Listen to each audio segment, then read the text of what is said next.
This is a party organization activity whereby it does not require whatsoever the requirements of a public gathering. But still, we concluded with all the necessary notification to the security. We do not actually think that police will intervene, but in case that is done because we are not in Portugal or any other country, we know that anything is possible, but this is a party organization activity whereby we do not have to pass through all the formal requirements, and I think we shall have a successful event. So I still call upon all the young people to turn up, and I see most of you right here. You know the party we are in, it is a young party, and we know we are all going to be there in Jinja, Kakindu Stadium.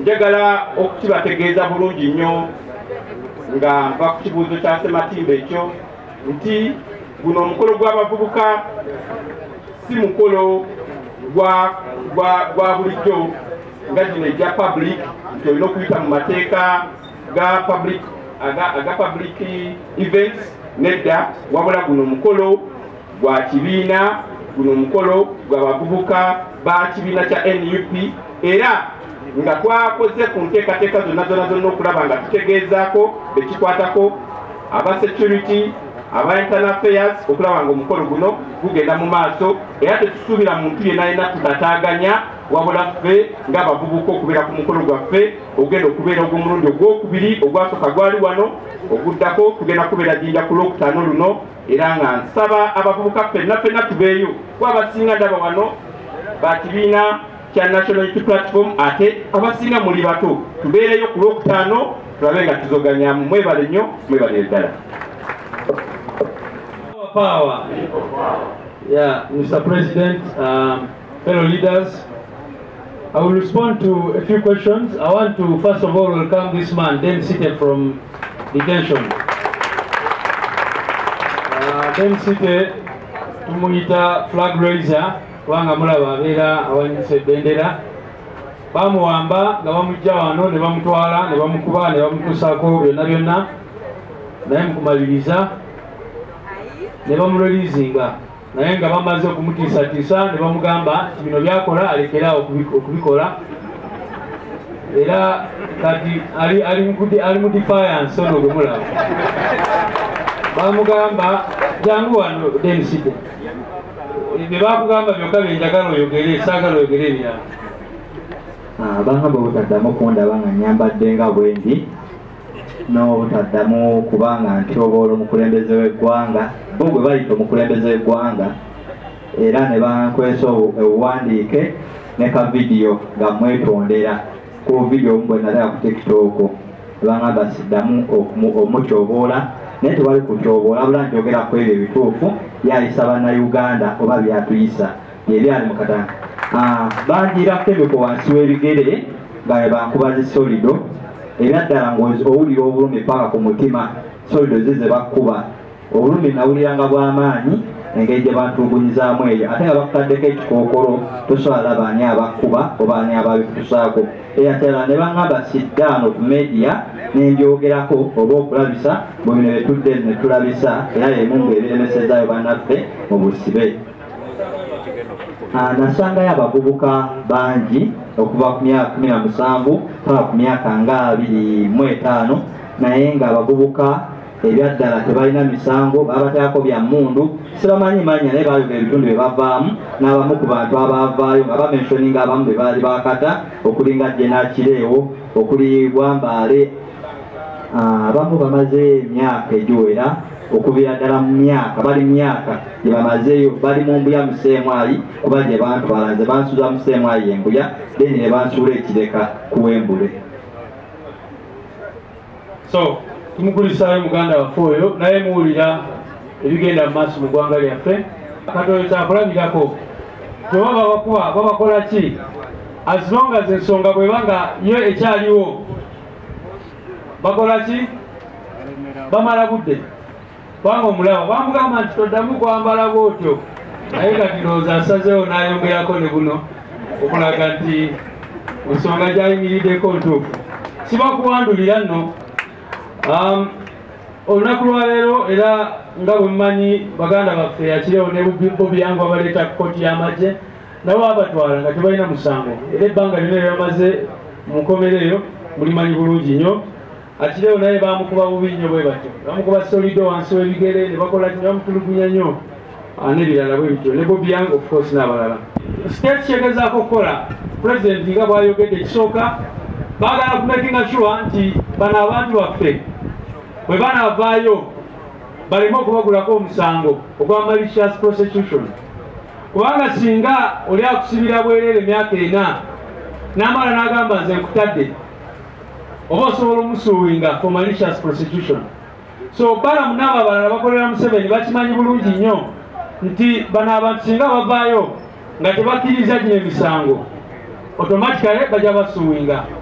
Ensonga endala eya ICC, kubanti Museveni n'abantu betabatwala mu ICC kati bakimanyi nti bano abaana bali makomera be bamu ku bujulizi bwe tubadde tutegese okutwala mu ICC. Kati baagala bakole plea of guilt, omuntu aveeyo agambe nti omusango naguza, so that time eri bwetuuka ICC ne bagamba mujje bagambe nti temulaba bapleadinga guilty. Naye ate simanyi bwe balowooza nti ensi yonna yonna nsiru tetegeera nti abantu tebalaba, buli omu mu nsi yonna yonna akimanyi nti bano abantu bakakiddwa okukkiriza gino emisango.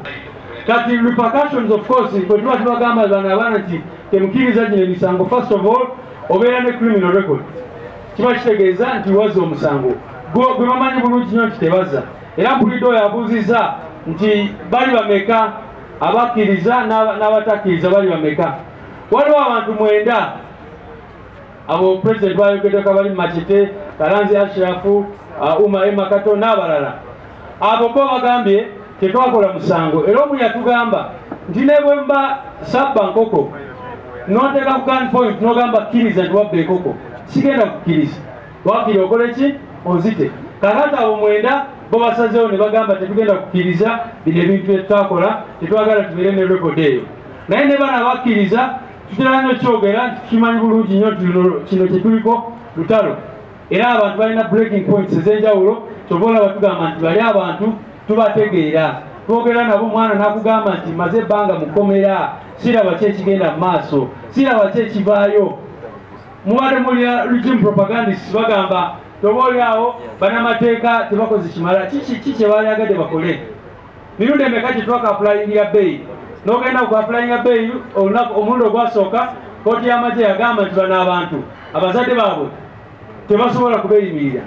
N'obuuza muzadde w'omuntu aba tasobola kumweyimirira, kiki kyotegeeza? Ogwaddako ne tukwata abazadde b'abantu ne tukwatako abakulembeze ba MP n'abalala. Kkooti y'amagye nevaayo negamba okusinziira ku ffe bano abantu tebalina gye babeera, baali tebalina maka mwe bava. Ebyekisiru kubanga osobola otogamba nti bano abantu be bajja mu mayumba gaabwe, novaayo n'ogamba nti these have no places, tebalina gye babeera, n'olwekyo tetugenda kukola ki. So abo bagamba nti balooya tebalina kye bakoze balinga abatamanyi kigenda mu maaso, kubanga ne booba looya ki bw'oba oli mu kkooti y'amagye eyo ekolera ku ngombo gye bagamba order ya jeshi ni moja, batambulira ku order ng'eva eri waggulu, kubanga kkooti y'amagye eyo eteebwako Museveni era yakiwa directives bwe balina okukola byonna byonna. Oyogedde kusomoozebwa okuliwo nti tusiba tukolinga for sanctions, naye ate tulaba gana amawanga g'abazungu gakyakolagana ne regime gawaayo obuyambi n'ebirala bwe bityo. Kaakati ensonga ziri 2. Ekisooka obuyambi obumu obuva mu mawanga ago obugenda directly ku bitongole ebikola ku bintu ebiyamba bannayuganda, obwo tubeera abatima bwe tugamba nti nabo mukole ki buyimirize. For example babaye ne bagamba nti waliwo ekirwadde kya mpox kiri mu kubonabonyabonya ensi yonna yonna, ne tugamba nti obwo buyambi temubuwaayo. Newankubadde ku sayidi endala tumanyi bulungi nnyo nti n'ezo ssente oluusi bwe bazireeta bano ababbi bakola ki bazikwatako. Naye eyo yedayiremu ebeerawo oluusi nti newankubadde oyagala bateekawo sanctions balekerawo kuwa aid, bwe mujjukire nti amawanga agasinga gaali government ya Museveni sente directly through its ministries. Naye olwa corruption obuliwo enguzi bungi nnyo buli mu government, amawanga agasinga galekeraawo okusindika sente eri government, wabula gawa ezo sente directly through initiatives eziyamba ku bantu. Gazitekinga directly okula ARVs eziyambako ku bantu abalina obulwadde bwa mukenenya, bayambako directly. Kakati ebyo nga NDP tetusavayo ne tugamba nti n'abo abantu mulekeraawo okubayamba. So njagadde okitegeera ekyo. Naye tumanyi bulungi nnyo nti ultimately, nekino katukyogere, maybe kankyogere, nti ultimately, mwe abali wano nga mukiikiridde bannayuganda bonna, amawanga ago ag'abazungu si ge gagenda okulwana olutalo luno lwe tuliko. Gwe nange naawe n'oli olutalo luno fe abalina okulwana 99%. Bali bayinza otuyambako 1% eyo bategewo sanctions bakole ki n'ebirala ebyo byonna byonna. Kyova olaba tuyita ki people power, maanyi g'abantu. Kubanga tumanyi nti ultimately reason lwaki tukola byonna bye tukola, lwaki tugenda kuddamu mu nationwide tour, lwaki olunaku lwaleero tuli wano kubanga tumanyi bulungi nnyo nti ultimately bannayuganda ffe kennyini fe abalina okukola ki okuyitako nakyemalira. So newankubadde tusanyukira sanctions ne tukola ki byonna byonna, obuvunaanyizibwa obusinga buli ku ffe nga abaana ba Uganda. Mukimanyi bulungi nnyo wiiki eyewedde twagenda ne tumitinga abasajja ba poliisi abaali batuyimiriza era ne tubabuuza ebibuuzo bingi nnyo. Naye kye twakuwamba abantu baffe ne tukibabuuza ne tubagamba mulekeraawo okuwamba abantu baffe. Poliisi yo ng'egamba ebyo sifa ababikola, nti waliwo ebitongole ebirala. Naye ne tugamba mu mateeka poliisi yokka yeyalibadde ekwata omuntu, naye etteeka naye likulagira butya bw'olina okukwata omuntu mu mateeka. Era byonna ne tubyogerako, ne twogera ne ku nationwide tour n'ebirala bwebityo. So tujja bategeeza about the specific dates.